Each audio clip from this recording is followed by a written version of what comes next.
루카복음서 15장. 되찾은 양의 비유. 세리들과 죄인들이 모두 예수님의 말씀을 들으려고 가까이 모여들고 있었다. 그러자 바리사이들과 율법학자들이 저 사람은 죄인들을 받아들이고 또 그들과 함께 음식을 먹는군 하고 투덜거렸다. 예수님께서 그들에게 이 비유를 말씀하셨다.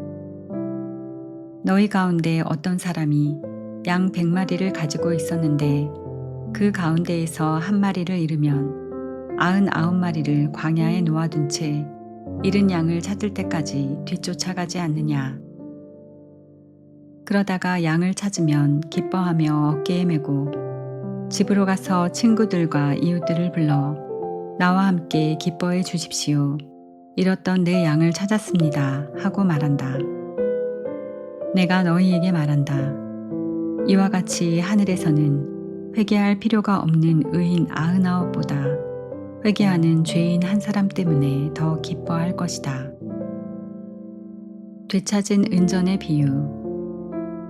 또 어떤 부인이 은전 10잎을 가지고 있었는데 한 잎을 잃으면 등불을 켜고 집안을 쓸며 그것을 찾을 때까지 샅샅이 뒤지지 않느냐. 그러다가 그것을 찾으면 친구들과 이웃들을 불러 나와 함께 기뻐해 주십시오. 잃었던 은전을 찾았습니다. 하고 말한다. 내가 너희에게 말한다. 이와 같이 회개하는 죄인 한 사람 때문에 하느님의 천사들이 기뻐한다. 되찾은 아들의 비유.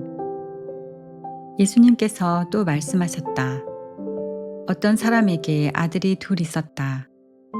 그런데 작은 아들이 아버지 재산 가운데에서 저에게 돌아올 몫을 주십시오 하고 아버지에게 말하였다. 그래서 아버지는 아들들에게 가산을 나누어 주었다. 며칠 뒤에 작은 아들은 자기 것을 모두 챙겨서 먼 고장으로 떠났다. 그러고는 그곳에서 방종한 생활을 하며 자기 재산을 허비하였다. 모든 것을 탕진하였을 즈음 그 고장에 심한 기근이 들어 그가 곤궁에 허덕이기 시작하였다. 그래서 그 고장 주민을 찾아가서 매달렸다. 그 주민은 그를 자기 소유의 들로 보내어 돼지를 치게 하였다. 그는 돼지들이 먹는 열매 꼬투리로라도 배를 채우기를 간절히 바랐지만 아무도 주지 않았다. 그제야 제정신이 든 그는 이렇게 말하였다. 내 아버지의 그 많은 품팔이꾼들은 먹을 것이 남아도는데 나는 여기에서 굶어 죽는구나.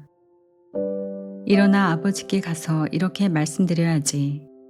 아버지, 제가 하늘과 아버지께 죄를 지었습니다. 저는 아버지의 아들이라고 불릴 자격이 없습니다. 저를 아버지의 품팔이꾼 가운데 하나로 삼아 주십시오. 그리하여 그는 일어나 아버지에게로 갔다. 그가 아직도 멀리 떨어져 있을 때에 아버지가 그를 보고 가엾은 마음이 들었다. 그리고 달려가 아들의 목을 껴안고 입을 맞추었다. 아들이 아버지에게 말하였다. 아버지, 제가 하늘과 아버지께 죄를 지었습니다. 저는 아버지의 아들이라고 불릴 자격이 없습니다. 그러나 아버지는 종들에게 일렀다. 어서 가장 좋은 옷을 가져다 입히고 손에 반지를 끼우고 발에 신발을 신겨 주어라. 그리고 살진 송아지를 끌어다가 잡아라. 먹고 즐기자. 나의 이 아들은 죽었다가 다시 살아났고 내가 잃었다가 도로 찾았다. 그리하여 그들은 즐거운 잔치를 벌이기 시작하였다. 그때의 큰아들은 들에 나가 있었다. 그가 집에 가까이 이르러 노래하며 춤추는 소리를 들었다. 그래서 하인 하나를 불러 무슨 일이냐고 묻자 하인이 그에게 말하였다. 아우님이 오셨습니다. 아우님이 몸성이 돌아오셨다고 하여 아버님이 살진 송아지를 잡으셨습니다. 큰아들은 화가 나서 들어가려고도 하지 않았다. 그래서 아버지가 나와 그를 타이르자 그가 아버지에게 대답하였다. 보십시오. 저는 여러 해 동안 종처럼 아버지를 섬기며 아버지의 명을 한 번도 어기지 않았습니다. 이러한 저에게 아버지는 친구들과 즐기라고 염소 한 마리 주신 적이 없습니다. 그런데 창녀들과 어울려 아버지의 가산을 들어먹은 저 아들이 오니까 살진 송아지를 잡아주시는군요. 그러자 아버지가 그에게 일렀다. 얘야, 너는 늘 나와 함께 있고 내 것이 다 내 것이다. 너의 저 아우는 죽었다가 다시 살아났고 내가 잃었다가 되찾았다. 그러니 즐기고 기뻐해야 한다.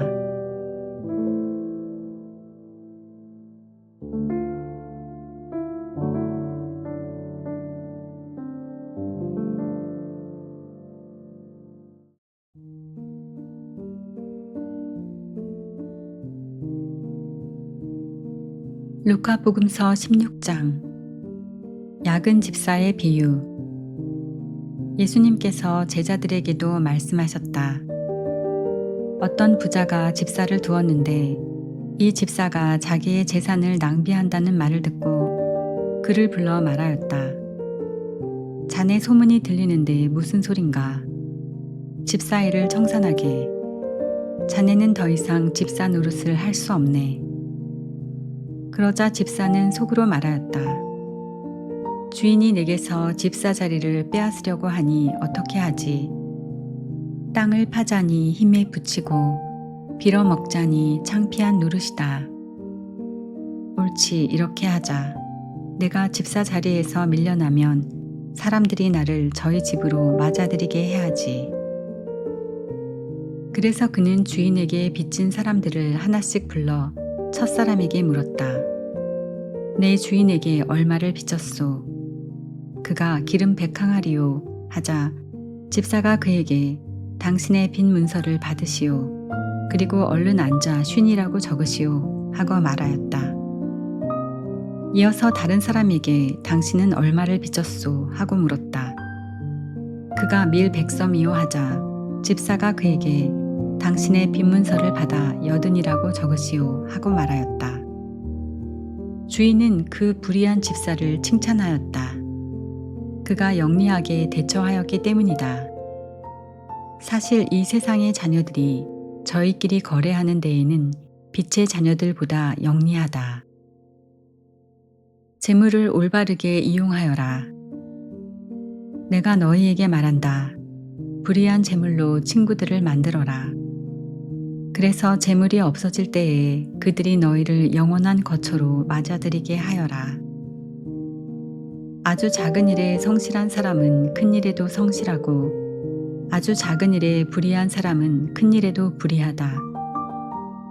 그러니 너희가 불의한 재물을 다루는 데에 성실하지 못하면 누가 너희에게 참된 것을 맡기겠느냐?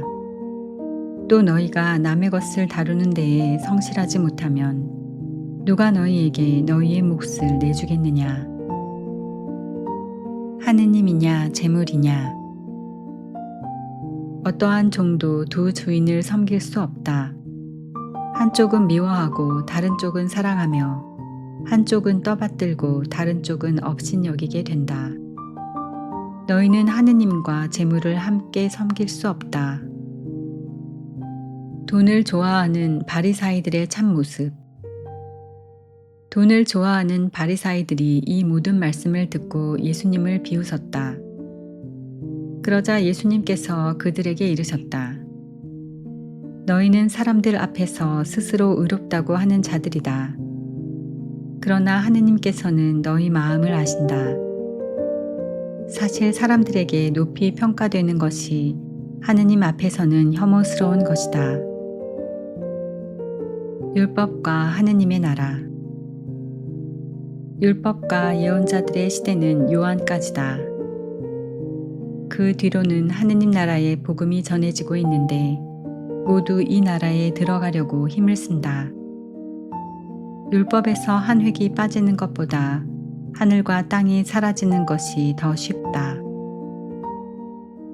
아내를 버려서는 안 된다. 아내를 버리고 다른 여자와 혼인하는 자는 누구나 간음하는 것이다. 남편에게 버림받은 여자와 혼인하는 자도 간음하는 것이다. 부자와 라자로의 비유. 어떤 부자가 있었는데 그는 자주색 옷과 고운 아마퍼 옷을 입고 날마다 즐겁고 호화롭게 살았다. 그의 집 대문 앞에는 라자로라는 가난한 이가 종기투성이 몸으로 누워 있었다. 그는 부자의 식탁에서 떨어지는 것으로 배를 채우기를 간절히 바랐다. 그러나 개들까지 와서 그의 종기를 핥곤 하였다.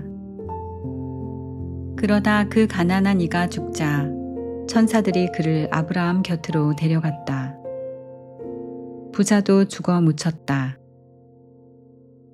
부자가 저승에서 고통을 받으며 눈을 드니 멀리 아브라함과 그의 곁에 있는 라자로가 보였다.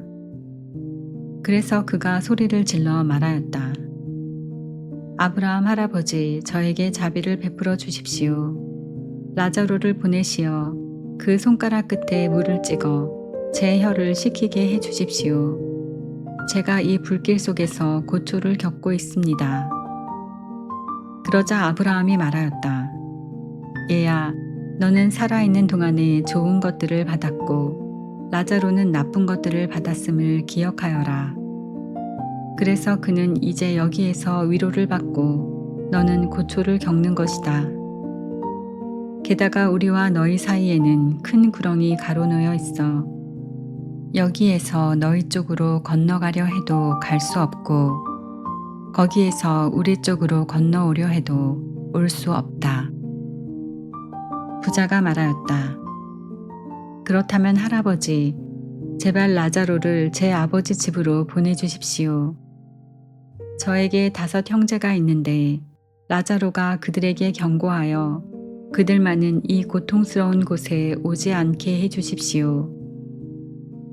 아브라함이 그들에게는 모세와 예언자들이 있으니 그들의 말을 들어야 한다 하고 대답하자 부자가 다시 안 됩니다, 아브라함 할아버지. 죽은 이들 가운데에서 누가 가야 그들이 회개할 것입니다 하였다. 그에게 아브라함이 이렇게 일렀다. 그들이 모세와 예언자들의 말을 듣지 않으면 죽은 이들 가운데에서 누가 다시 살아나도 믿지 않을 것이다.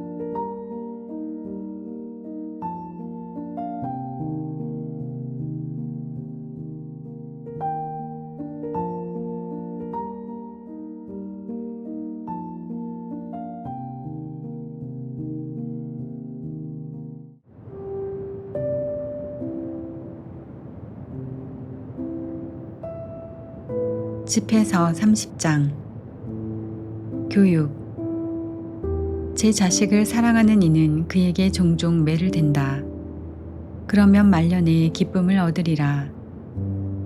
제 자식을 올바로 교육하는 이는 그로 말미암아 덕을 보고 친지들 가운데에서 그를 자랑으로 삼으리라.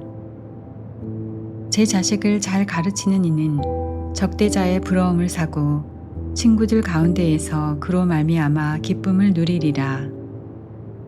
이런 자식의 아버지는 죽어도 죽지 않는 것과 같으니 자기 뒤에 자신을 닮은 사람을 남겨놓기 때문이다.